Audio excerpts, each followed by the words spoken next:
Mas eu estou aqui com o secretário de Educação aqui de Alagoinhas, Jean. Bom dia, Jean. Bom dia, Haroldo. Bom dia, doutor Paulo Pinto, Caio Pimenta, Luciano Reis, Hugo. Paulo Pinto. Paulo Otti, perdão. Grande Paulo Pinto, tá ouvindo a gente também, rapaz. Tá ouvindo. Alô, Pedro Marcelino. E do Marcelino, tá ouvindo também? E irmão, né?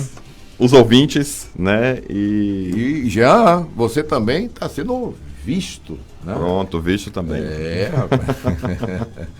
Mas, Jean, eu vou lhe fazer uma pergunta, porque, infelizmente, na imprensa a gente aproveita a presença, porque acontece algumas notícias, não sei se você está sabendo disso, mas, Caio, eu li com você uma matéria, e essa matéria já preconizava Jean fora da Secretaria de Educação. Isso é verdade? Você ouviu? Às vezes até o próprio secretário, né? Tomara que não seja verdade, eu não torço por você sair, acho que você está fazendo um bom trabalho, mas tem alguma coisa assim, você percebe alguma coisa assim na sua saída da Secretaria de Educação, o governo Joaquim Neto? Eu agradeço a oportunidade de poder falar sobre educação e também sobre esse assunto. E em relação a esse conteúdo, eu tive uma conversa com o prefeito, como vários outros tópicos, e de fato, isso, pelo menos para o prefeito, ele me informa que não procede, afinal de contas nós estamos aí produzindo educação, né, em relação a todos os aspectos, e não somente para este ano, como já preparando 2020. Então, para mim, eu desconheço essa informação, né? Problemas nós temos, sim, como em qualquer lugar. Afinal de contas, temos 80 unidades escolares, 12.722 alunos e mais de 1.000 funcionários. Então, não tem como a gente não ter problemas, né? E eu costumo sempre, Haroldo, dizer que a gente tem que enfrentá-los, né? O que não podemos é botar a poeira debaixo do pano e não darmos as respostas que é colocada pelas denúncias, pela mídia, e me coloco aqui à disposição para poder, quando vocês quiserem, sim, vir. Caio fez alguma questão da creche no passado, sim, e estou aqui para poder responder qualquer questionamento que tange educação. Vamos começar pelas creches. Vamos. Aliás, Luciano, eu acho que você, não sei se foi você que foi, inclusive numa rádio potente da Bahia, que ele também é repórter da Rádio Sociedade, e eu me lembro que você falou alguma coisa sobre creche abandonada, não tem creche. Exatamente, não abandonada, Haroldo. Sempre estamos em contato, né, com o secretário de Educação, Jean Afonso, com esse objetivo de ouvir, não é, o outro lado. E aí o secretário está presente aqui no programa Primeira Mão, ele, melhor do que ninguém, né, vai trazer detalhes sobre o que é que realmente, os motivos pelos quais as obras das creches estão paralisadas. Bem, Haroldo e Luciano, eu queria falar o seguinte: nossas creches, esse é um programa do governo federal do FNDE, na verdade foi cadastrado no ano de 2011, nós estamos em 2019, né? E dessas 5 creches, nós tivemos 2 do modelo inovador que nos encontramos abandonadas, né? Que foi a da Lagoinhas Velha e da Baixa da Candeia. E também 3 outras creches que estão aí em construção, que é a do Urupiara, do Jardim Petrolé e do Barreiro, que elas estavam, inclusive, canceladas, né? Então, nós conseguimos, com o governo, né? E só deixar claro para a população como é este programa, né? O governo federal, através do FNDE, entra com um recurso para a construção e também até esse último ano com o mobiliário, né? E a contrapartida do município seria um terreno com terraplanagem que atenda à especificidade dessa área, né? Então, essa é a contrapartida para que todos fiquem cientes. Mas a prefeitura, as despesas é da prefeitura, professores... Isso, aí depois... merenda... a manutenção, a alimentação, tudo isso depois retoma a prefeitura. O que o governo federal faz quer dizer, que tem os programas, né, de contribuição, sim, que eu posso falar depois quando nós formos falar da alimentação escolar, que já foi colocado, sim, aqui no estúdio. Então, a gente tem apenas, eu digo, para a construção e mobiliário. Depois, a prefeitura fica responsável, como qualquer unidade, por pessoal e qualquer insumo que a gente tenha a acrescentar nessas creches. Então, o que acontece, né? Retomamos essas obras em 2018, né? A gente teve, não posso deixar de falar, independente das questões políticas, do apoio do governo federal Paulo Aze na época, né? Que nós temos que colocar sempre... Deputado federal. Exatamente. E a gente teve esses avanços, fomos várias vezes, não somente eu, como o ex-secretário Fabrício Faria, o prefeito Joaquim Neto, que até hoje, inclusive, vou com ele na busca desse recurso. Mas o que mudou dessa perspectiva que nós tínhamos de 2018 para 2019? A mudança do presidente da República, que é o Jair Bolsonaro. O que acontece? O que eu quero deixar claro é que nós tínhamos um comitê gestor dentro do governo federal que todos os ministérios que possuíam obras do PAC ficavam atrelados, inclusive, por regras, legalmente, nesse comitê gestor. Com a chegada do governo Bolsonaro, esse comitê gestor foi desfeito, né? Porque ele ficava atrás do Ministério do Planejamento, Sim. que não temos, e o Ministério do Planejamento foi para o Ministério da Economia. Então a Economia, quando chegou lá, disse, não, isso não é da minha nacionalidade, cada ministério assuma sua parte de obras. Então, quando isso retoma, tem que ter uma nova regulamentação desse repasse. Então, o Ministério da Educação ainda não fez. Então atrasou essa exatamente. obra, né? Os valores que estavam empenhados, a gente está lutando para isso, mas os que não foram, a gente está também tentando correr atrás. Então, o que acontece? Com a saída desse comitê gestor, ainda o Ministério da Educação, através do FNDE, não se organizou para fazer o repasse desses recursos. Então, por isso, desde janeiro, né, quando o governo assume, até hoje a gente não teve o repasse. E queria deixar bem claro para todos os ouvintes e para vocês aqui da bancada que isso não é uma questão de Alagoinhas, é uma questão de Brasil, como aconteceu com as creches do modelo inovador, né? Porque Alagoinhas 4 e Baixa da Candeia já está mais avançado, porque nós tínhamos o início de obra, né, que as outras 3 foram do zero, e nós tivemos uma parte pela depredação de recurso próprio que nós fizemos a judicialização dessa parte, né? Então, por isso que ela está mais avançada. E também, assim, eu queria deixar claro para a população que nós temos aí quase R$1 milhão aprovado no FNDE para repasse. O que é isso? É feita a medição pelo fiscal daqui, né, que é o nosso diretor Márcio Baleeiro. Ele encaminha essa medição e vem os fiscais do FNDE e verificam essa medição e eles aprovam esse repasse de recurso. Então, a gente tem aí praticamente em cada obra dessa 250 mil, né, que cabe ao governo federal fazer este repasse, que não foi feito. Então, assim, o que tange a Prefeitura Municipal de Alagoinhas é isso. E em relação a estar paralisada, Luciano, a gente teve uma conversa com todos os empresários para que não abandonassem as obras, fizessem um trabalho, né, mais, eu digo assim, econômico, tipo um reboco e tal, sendo assim, bem no miudinho, para que a gente não abandonasse a obra, porque a gente tem o quê? O prejuízo se essa obra for abandonada, porque as pessoas podem invadir, vai depedrar, vai se perder com o tempo. Então, esse cuidado nós estamos tendo. E eu queria até deixar claro, eu tive há mais ou menos uns 20 dias no Encontro Nacional dos Secretários Municipais de Educação, da Undime, e eles falaram sobre isso, inclusive o secretário do Governo Federal de Educação Básica, dizendo que não sabia, né, que as creches não estavam tendo repasse.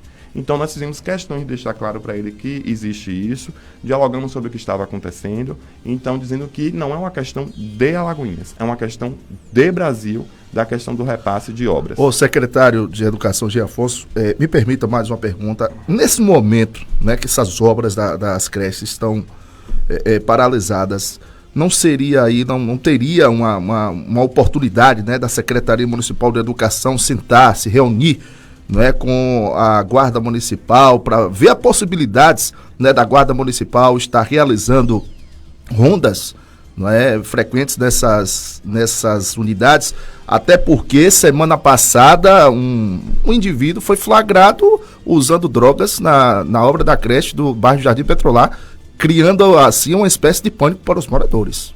Isso. Como eu te falei, Luciano, a gente está fazendo toda, se a obrigação ainda é do empresário, certo? Porque ele tem que comunicar a paralisação. Não tendo isso, a gente notifica como estamos fazendo esses empresários. Ontem eu tive até no bairro com a nossa vice-presidente Joyce do Parque São Francisco e do Brisa do Catu, e ela falou que de fato existem funcionários fazendo esses poucos detalhes. Não, mas peraí, a segurança da obra, é no responsabilidade da pessoa que está fazendo do empreiteiro. Do empreiteiro. Isso, só para deixar claro. Então, essa notificação nós estamos fazendo, né? Mas aquela questão, né? O acesso à obra, a gente vai conversar, é uma boa proposta de conversar com a Guarda Civil Municipal, e o Jardim Petrolar a gente está acompanhando, porque é uma das obras, porque assim, cada obra é um empreiteiro, né? E cada situação é situação. Mas concordo com você, acho que a sugestão é válida, até mesmo para que também não coloque em risco a população da região que se encontra, né, ali às margens da nossa construção da creche, porque pode ser de fato um local que a gente não tenha, não estou falando que o usuário de droga vai fazer algo, mas a gente pode ter outras situações de se esconderem na obra. Jean, eu não estou autorizado a relatar esse fato no ar, né? A pergunta é, mais uma.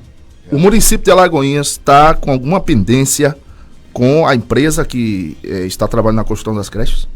O que eu acabei de falar para vocês, que nós temos medições mais ou menos de 200 a 270 mil, né, contabilizando quase R$1 milhão, e essas medições deixar claro que as 3 obras que são construídas, que são as convencionais, do Jardim Petrolar, do Urupiara e do Barreiro, são extremamente de recursos do governo federal. Então, o que acontece? Essas medições foram feitas e essa responsabilidade, no caso do repasse, é do governo federal, certo? Então, assim, o que eu estou querendo dizer é que existem medições que não foram feitas o repasse de verbas do governo federal. O que tange as outras duas, que tem recurso próprio por causa da depredação do período que houve, que foi abandonada, essa sim houve o repasse financeiro também do governo municipal, de acordo com o que a planilha pede deste reajuste dessa depredação. Ô Jean, vamos falar um pouquinho sobre... Aliás, nas campanhas políticas se fala muito em tempo integral, né? Todo candidato, não, a escola tem tempo integral. O que é que nós temos aqui em Alagoinhas, escolas com tempo integral? O tempo integral, na verdade, é o melhor, né, para a educação que nós temos, inclusive pelos estudos, que a criança vai ter um tempo pedagógico maior, né? Afinal de contas, quando ela só tem o tempo das 4 horas, o integral ela vai ter 7 horas no mínimo aí de atividades na escola do currículo comum e também das atividades extracurriculares que a gente desenvolve, lúdicas e tal. O que acontece? Nós temos hoje as creches, né? Nós temos 12 creches que é em tempo integral, essa daí com certeza não tem como não ser, e temos, na verdade... 12 creches em Alagoinhas, funcionando normalmente. Tá bom. E dessas 12, 10 são estritamente creche, com o reordenamento da rede. É importante que as crianças fiquem na sua idade de 2 e 3 anos, que seria a creche, e 4 e 5, que faz parte da educação infantil. Sim. E só tem 2 que possuem de 2 a 5 anos, certo? Sim. Que a gente está reordenando a rede para isso. E, tirando isso, nós não temos ainda escola em tempo integral em Alagoinhas. No Rio Branco, já não houve isso. Rio Branco e o ECNE são 2 escolas. O que acontece? O currículo de Alagoinhas, ele não contempla um regime integral a não ser para creche, certo? Nós estamos esse ano com a BNCC, né, que é o currículo nacional que a gente tem a orientação. O estadual foi aprovado agora tem pouco tempo e a previsão dos municípios é até março de 2020 estar fazendo o currículo do município. E nós estamos fazendo as adequações do currículo do município para o tempo integral. O que ocorre nessas 2 unidades, que é a Escola Comunitária Nova Esperança, né, que fica na Santa Terezinha, e a Escola Municipal do Rio Branco, que fica na comunidade do Rio Branco, elas possuem o tempo, eu digo assim, integral na visão que as crianças ficam 2 turnos. Mas eu digo assim, no currículo, Haroldo, ela consta como atividade no contraturno. Porque para a gente dizer que uma escola tem tempo integral, ela tem que constar no seu currículo, no seu PPP, que é o Projeto Político Pedagógico. Então, o que eu digo assim, no papel a gente está regularizando essa situação, mas acontece os 2 turnos como se fosse tempo integral. Eu digo para a população entender, como se fosse tempo integral. Mas nós estamos ajustando... Na verdade, não temos escolas com tempo integral. Isso. E aí o que acontece? Ainda não temos. Não temos. Agora a proposta é que a gente vai ter algumas construções de outras unidades, porque o que acontece? Nossas unidades existem tanto alunos que a gente não tem espaço físico, né? Porque assim, se nós temos 4 salas e ela é em tempo integral, eu só vou ter 4 salas. E se ela não eu vou ter 8, né? Sim. Então assim, só para que a população entenda. E graças a Deus nós temos unidades muito cheias, até com algumas poucas vagas, eu digo, quando a gente chega no período de matrícula, que tem que remanejar para outra comunidade. Mas assim, a gente está estudando o processo de novas construções, que eu vou deixar para falar isso em 2020, porque a gente tem um planejamento, como eu falei, que estamos planejando também em 2020, com outra questão de recurso, que eu acho que não cabe agora tocar nesse assunto, mas assim, existe sim esse estudo, esse planejamento, que nós entendemos que o tempo integral, de fato, é melhor esse tempo de ensino-aprendizagem. Agora, lembrando também, Haroldo, que nós temos alguns municípios que existe boa parte das suas unidades com tempo integral e, infelizmente, não tem também um processo de um IDEB tão bom. Eu ia falar sobre o IDEB, sobre esse IDEB. Está lhe preocupando essa nova nota do IDEB, que é importante? As pessoas às vezes não entendem. Que diabo é isso de IDEB, rapaz? Tem nada a ver com IDEB, mas é muito importante. Para o ano vai ter? É esse ano. Na verdade, em 2019, a gente teve 2017, temos agora 2019 em outubro, né, a realidade do IDEB. Haroldo, o que eu vou lhe dizer em relação ao IDEB, tem secretário que não dorme pensando em IDEB. Eu acredito, né? Mas eu queria colocar assim, sempre quando a gente estamos aqui até com o professor, a educação não se faz só pela formação, né? A gente tem que ter melhorias aí em alimentação escolar, transporte escolar, infraestrutura, tudo isso são elementos que contribuem com a formação do aluno em sala de aula. Estudos já garantem isso. Eu acho que está faltando uma coisa aí também. A família. A família, isso. E a gente vem trabalhando com as comunidades nesse ponto de vista, né? Desde 2017, a gente hoje tem um programa Educar para Valer, né? Que é um programa da Fundação Lema, que traz essa perspectiva de uma consultoria pedagógica, né? que isso está sendo gratuito para o município, que foi agora em 2019 que começou, foi feita entrevista com o secretário e o prefeito Joaquim Neto ano passado. Eles fizeram uma análise desse interesse do prefeito e do secretário para que as coisas andassem. Então a gente recebe esse programa gratuito, eles repassam inclusive um material de estudo já de Sobral, que é um dos melhores IDEBs do Brasil. E assim, estamos na perspectiva, tivemos reunião tem 15 dias com o coordenador do Educar para Valer, e nós estamos muito confiantes que a gente vai ter esse avanço. E lembrando que a Lagoinhas teve uma nota até boa de proficiência, o problema é o fluxo, que é o abandono, a reprovação. Sim. E nós estamos aí estudando, inclusive, maneiras para que a gente melhore isso. A Prova Brasil agora em outubro. E além do Educar para Valer, a gente também tem o ICEP, que é o Instituto Chapada, que é uma outra parceria com outras séries, ou seja, não é o problema com a alfabetização, que a gente se preocupa muito, que esse a gente tem que atuar lá. Independente da educação, eu sempre digo, não temos que pensar só numa política de governo, mas uma política educacional que a gente garanta um futuro, certo? Sim, para essas crianças, que a gente também está verificando a alfabetização. E além disso, temos um programa chamado A Prova Lagoinhas, que a gente atua com essas crianças também dessas séries. Então, a prova em outubro, e estamos confiantes que com esse trabalho realizado desde 2017 até agora, porque em 2017 nós pegamos e fizemos um trabalho emergencial, que é a prova em outubro, e já tivemos um aumento considerável, né? Chegamos perto do Fundamental 1, por causa de 0,3 não atingimos a meta, e o Fundamental 2, que é uma questão de Brasil, né? Que eu digo sempre que precisamos estudar essa forma que tem que ser o quê? Desde a alfabetização, por isso que a creche é importante. A creche não é depósito de criança, e sim é para que ele desenvolva esse babá, né? Isso, que ele desenvolva esse cognitivo desde a época da criança, para que tenha um futuro mais promissor em relação à educação. Haroldo, Jean, vai se deixar, Jean. Jean é mestre de cerimônia. A língua afiada, rapaz. Jean é mestre de cerimônia, um dos melhores. Não, daqui a pouco ele vai falar do 7 de setembro. Não, Obrigado, já são Luciano. 7 horas e 31 minutos. Não, é porque tem um ouvinte que está perguntando aqui sobre a questão se a Alagoas vai ter escolas que vão ser militarizadas. Né, um projeto. Já tem uma, né? Uma já temos, Temos né? o colégio da Polícia Militar. Isso, mas teve a Guarda Municipal, isso inclusive eu fiz uma matéria, a Guarda Municipal estava querendo administrar o CMA, transformar numa escola, né, militarizada, Guarda Civil Municipal, e a conversa de que escolas aqui da região serão disponibilizadas para a militarização. Tanto que quem vai administrar seriam os policiais da reserva. Isso. Né, prioritariamente. Queria saber se para Alagoinhas tem algum projeto nesse sentido. Grande Caio, pergunta sempre interessante. Mas que nós temos, né? São 7h32. Tem que ser rápido. Vamos lá. Em relação ao Colégio Municipal de Alagoinhas, a Guarda Civil Municipal dá uma contribuição, afinal de contas, a Escola Fundamental 2, a gente tem alguns problemas mesmo de disciplina com os alunos, que isso é comum, e eles contribuem um pouco com a diretora, mas mais na questão, no caso da disciplina do aluno, não tem nenhum envolvimento pedagógico. E, inclusive, eu queria deixar claro, Caio, que hoje, na verdade, seria uma gestão compartilhada. Certo? A diretoria pedagógica, como tem hoje nas escolas, permanece, né?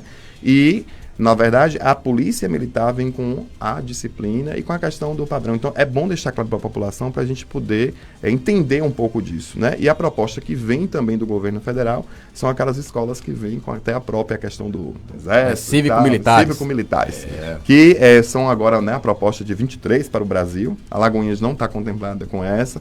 Tá? E não vou dizer a você que existe sempre um diálogo do comando geral, eu digo não somente de Alagoinhas, mas da Polícia Militar enquanto Bahia. Temos municípios aqui perto, como o Soure, como Araçás, que vem desenvolvendo uma unidade nessa questão. Temos um diálogo sim, Caio, não vou dizer a você que não, mas claro que para isso acontecer, a gente vai ter que ter um diálogo com a comunidade, na Câmara de Vereadores e com a população. Para o 7 de setembro, antigamente, não, nem tão antigamente, a gente via desfile de escola no 7 de setembro, uma bandinha, os estudantes marchando.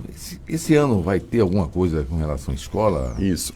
Eu queria deixar claro que nós começamos em 2017 com a média de 500 a 600 alunos. O ano passado nós seguimos para 900 e esse ano a gente vai ter quase 1.300 alunos desfilando da Rede Municipal de Alagoinhas desfilando no 7 de setembro. Que bom isso. E queria, maravilha, parabéns. Obrigado. Eu acho que isso é um avanço, uma confiança, né? Afinal de contas, o 7 de setembro a gente veio construindo aos poucos. Queria até dizer que coordenei junto com a professora Iraci Gama, pena que ela não pôde estar aqui comigo hoje para falar 7 de setembro, por causa do falecimento de sua tia, onde eu peço meus sentimentos em público aqui, né? E o 7 de setembro a gente vai ter 9 unidades escolares esse ano e nós temos aí a fanfarra Fanjukma, né? Que hoje é a banda marcial do Colégio Municipal de Alagoinhas. né, onde o nosso querido amigo Roberto, que foi ex-aluno, até hoje é policial militar, ele desenvolve esse trabalho junto com os alunos. Estive com ele ontem, com o prefeito, resolvendo algumas pendências que ainda se tinham, e dizer que a gente está aí, e todo mundo aguarda a Fanjucma, né, nesse processo das unidades, e também não somente a Fanjucma, como a fanfarra que a gente tem, a banda tradicional de Alagoinhas, sim, né, que vai estar aí também desenvolvendo. Então teremos 2 fanfarras aí para o público de Alagoinhas. Só para concluir, ontem nós tivemos uma visita aqui de um sindicalista, um ex-vereador, sim, Radiovaldo, e ele, isso aqui foi deixado aqui na mesa, propositadamente, para as pessoas lerem, né? Esse folheto aqui, que é a Prefeitura em Ação. Sim. Ele não levou isso a sério, achou que isso é uma bobagem, que isso é uma mentira. O que você tem a dizer com relação à educação? É uma mentira, não é bem assim, a educação em Alagoinhas vai de mal a pior, já. Você está falando em relação ao panfleto ou em relação à educação? Ele pegou esse panfleto e disse que isso era uma propaganda mentirosa, que é uma coisa que não funciona, você quer isso fazer... é mentira e tal. Com relação à educação. Pronto. Esse panfleto daqui, só para vocês entenderem, é a Prefeitura em Ação, que aconteceu no bairro do Barreiro, né? Agora está em Sauípe. E que várias secretarias tiveram isso em Sauípe, né? E quem sabe é a população que está lá e que soube as melhorias em relação à poda, em relação à questão dos buracos, em relação a outras questões. Como não é minha pasta, eu não vou avançar. Quer dizer, você, nesse caso dessa Prefeitura em Ação, a Secretaria da Educação não foi convidada. Nós somos. Quando tem alguma unidade escolar, a gente tem um diálogo sobre isso, mas dizer que essas ações, quem melhor responde é a SESEP. Digo até a você, Haroldo, que convide o secretário André, o subsecretário Clécio. Sim, sim. Inclusive, eles estavam ontem na reunião também do Parque São Francisco do Catu e falou também sobre esse projeto. Eu acho que é melhor. E aí, as escolas de Barreiro, vocês atuaram? Alguma coisa? Essa ação é para as ruas mesmo, né? Rua mesmo. Isso, exatamente. Mas você estava lá, as escolas, né? a gente acompanha porque é uma ação de governo, né? E está em Sauípe, então era bom que eles fossem convidados para falar com mais detalhes. Em relação à educação, né? Ser como é o termo para poder que o senhor falou. Como? É uma mentira. Uma mentira. Uma mentira, é o que ele disse aqui, né? Eu digo sempre, né? O Jornal da Tarde veio com uma matéria tratando 2016 para trás, né? Eu prefiro seguir 2017 e dizer que eu acho que os resultados do próprio IDEB em 2017, com poucos meses, dá essa resposta que houve avanços, né? Sim. Então, assim, para mim, você colocar e dizer que a educação é de mentira, para mim você não está atingindo somente um governo, um secretário e o prefeito, mas está atingindo os profissionais de excelência que nós temos em Alagoinhas. E eu não vou dizer a você, não concordo com essa questão, porque o profissional efetivo que está desenvolvendo seu trabalho, independente do governo, eu sou professor e sei da minha responsabilidade em sala de aula. Então, para mim, eu acho um absurdo, né, colocar a educação como uma mentira, porque o trabalho que nós desenvolvemos, existe um resultado de IDEB, existe um trabalho que é coordenado por pessoas competentes e efetivas também da Secretaria de Educação. Então, o que eu lhe digo, a educação não é de mentira, ela é de verdade e precisa, sim, de ajustes. Mas nós estamos aí para poder... Não vou falar nem sobre o 7 de setembro, né? Que se for deixar, você vai até amanhã. Eu queria rapidamente fazer aí, né, convidar a população para o nosso 7 de setembro. A gente vai ter uma concentração às 7 horas da manhã na Praça da Bandeira. Logo em seguida, a gente vai ter o achamento da bandeira, né, juntamente, e com as tropas lá, a gente tem aí, na participação do desfile, a gente vai ter... O hino nacional, quem é a fanfarra, é uma banda da polícia, quem é que vai? Esse ano, a gente sempre fez também com o Colégio da Polícia Militar. Esse ano a gente vai fazer instrumental mesmo, a gente fez esse diálogo, esse ano vai ser dessa forma. A bandeira vai ser hasteada pelo prefeito, referente à bandeira do Brasil. Sim. A bandeira da Bahia vai ser pelo nosso tenente-coronel Geraldo Santos, que é o diretor do Colégio da Polícia Militar. Sim. Porque ele tem mais tempo de carreira como tenente-coronel do que o nosso comandante, né? Sim, o Moraes, onde um grande abraço, tivemos reuniões com ele, com o tenente Miranda do Exército, também com o Corpo de Bombeiros, o Major Anderson, e depois do pronunciamento do prefeito, a gente segue aí com o caminho das autoridades para o Palanque e começa o desfile cívico com a banda reservista, o Exército, né? Depois os reservistas, a Polícia Militar, o Colégio da Polícia Militar. Vai ter banda da Polícia Militar? Militar, isso, que eles caminham sempre. O Colégio da Polícia Militar, o Corpo de Bombeiros, a Guarda Civil Municipal, o Juizado da Infância e Juventude, que participa também desde o ano passado. Nós temos aí, depois das 9 horas, a PAI, Escola Evangélica Raio de Vida, Objetiva Ramila e Setas. Depois nós vamos vir com 9 escolas, eu não vou citar aqui todas, porque cargo do tempo. 9 unidades, com mais ou menos uma média de 1.300 alunos, população de Alagoinhas. Começamos aí em 2017 com 600, passamos para 800, 900 e hoje 1.300 alunos desfilando. Temos a Pastoral do Menor, também vai estar com a gente aí, a CESAL com CAPES, a C7, que vai trazer aí a nossa banda marcial municipal tradicional de Alagoinhas, com capoeira, equipe de capoeira, iniciação esportiva, karatê, ciclista, a Frente Brasil Popular, né, onde eu mando um grande abraço aí para nossos amigos, porque na verdade a gente não teve uma reunião, mas o espaço está garantido, e dizer que nós mudamos, Haroldo, 2017, que eu não gosto de chamar do Grupo dos Incluídos, eles mesmo pediram para mudar para a Frente Brasil Popular, que vinha depois eu estranhei esse Frente Brasil Popular. Que vinha, isso foi uma solicitação do próprio grupo, né? Eles vinham depois da cavalaria. Sim. Em 2017 nós mudamos isso, porque na verdade ninguém tem que vir depois dos cavalos, né? Porque a rua suja. E dizer ao nosso amigo da cavalaria que não estava na programação a cavalaria, porque eles não haviam nos procurado. Mas eu recebi aí uns comunicados. Mas teve um certo problema, Haroldo, uma certa feita com isso aí, porque o pessoal da cavalaria estava reclamando que o pessoal agora Frente, né? Brasil Atravessou, não né? pararam para ficar vaiando o prefeito, sei lá, fazer o que lá com o prefeito. Complicou. E a cavalaria querendo passar e o pessoal não dava Isso espaço. poderá até estar E eu recordo que cavalos estavam invadindo aí, o cordão. pois é. Botar o cavalo vai dar problema. Tem que ser organizado, rapaz. Não pode ser assim. Não, isso. Rapaz. Na verdade, o que a gente precisa é que as pessoas que estejam nesse desfile tenham também um bom senso, certo? Afinal de contas, um cavalo pode prejudicar. Inclusive, em conversa com a Polícia Militar, a gente não tinha colocado, porque inclusive a Polícia Militar, a gente vai ter uma reunião antes, o ano que vem, porque inclusive tem as regras para o cavalo estar lá, né? Pois e como tem os carros, né? Então a gente vai ter esse diálogo depois, mais adiante, mas a gente garantiu esse ano para não ter nenhum problema.